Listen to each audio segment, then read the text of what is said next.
You're here because you're searching for answers. Life's handed you a challenge that feels unfair, unbearable, and you're stuck asking why. Why did they do this to me?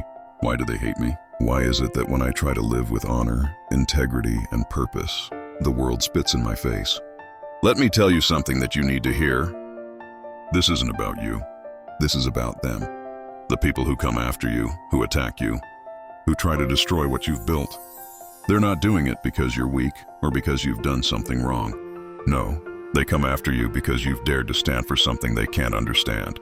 You've dared to be more than they'll ever allow themselves to be. Weak people cannot stand the sight of strength. They cannot stomach integrity. It's a mirror they can't look into because it forces them to see what they lack. It burns them alive from the inside out. So what do? They lash out. They throw stones. They twist words, spin lies, and try to drag you into their mud. They attack not because you're a failure, but because you're a threat. You represent everything they aren't and never will be. Decency, resilience, purpose. And make no mistake, their attacks are designed to do one thing: to make you react, to make you angry, to make you lash out, to make you lose control. Because when you lose control, you lose yourself. And when you lose yourself, they win. Here's the first truth you need to swallow. No matter how bitter it tastes, you can't fight them on their level. You can't win in the mud. You can't win by screaming louder than they do or throwing punches in the dark. Every time you react to their chaos, you feed it.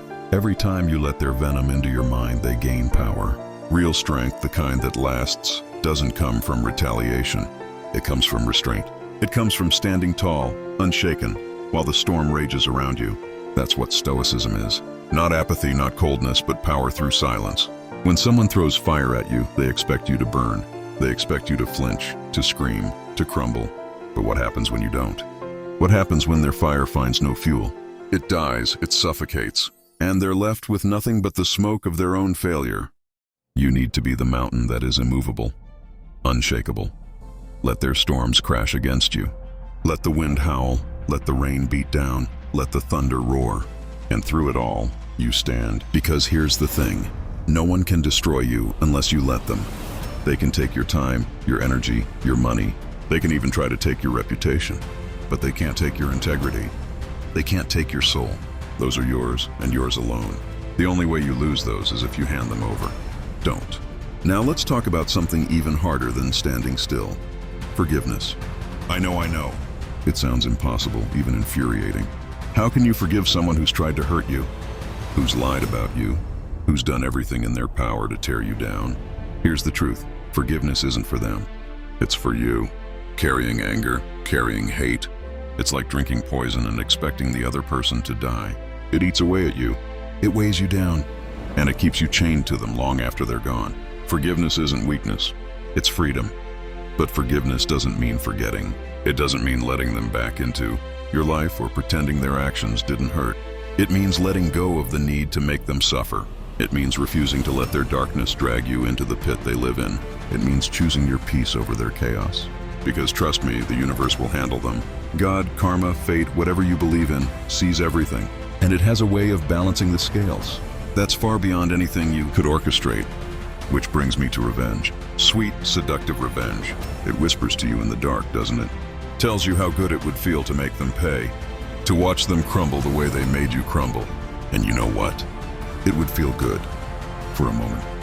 But that moment fades, and when it does, you're left with ashes in your mouth and blood on your hands. Revenge doesn't heal. It doesn't fix. It doesn't make you whole. All it does is turn you into the very thing you hate. You don't need revenge. You don't even need justice, not the kind you can see. The universe will take care of that, in its own time, in its own way. Every lie, every betrayal, every act of cruelty, it all comes back around. Not on your schedule, not when you're watching, but it does. The people who live by darkness eventually get swallowed by it. They fall under the weight of their own deeds. Your job isn't to push them into the pit. Your job is to stay out of it yourself. And that's the ultimate victory, isn't it? To rise above. To walk through the fire and come out on the other side, unburned, untouched, still holding on to your morals, your values, your sense of self, to show the world and yourself that no matter what they threw at you, it wasn't enough to break you. That's power, that's strength, and that's what they'll never understand. Evil doesn't win, not in the long run. It might look like it. The liars and cheaters and backstabbers, they climb high. They get their moments in the sun. but it's all temporary. Every empire built on cruelty crumbles. Every throne of lies collapses. Why? Because truth doesn't need to fight. It doesn't need to shout, it just is. And in the end, truth wins. It always wins. So you hold your head high. You walk through this storm with your spine straight and your heart intact. Let them talk. Let them scheme. Let them throw everything they've got at you. You don't need to fight back. You don't need to lower yourself to their level. You rise, you stay good. Because goodness isn't weakness. It's power. It's the only power that lasts. And when the dust settles, you'll still be standing and they won't.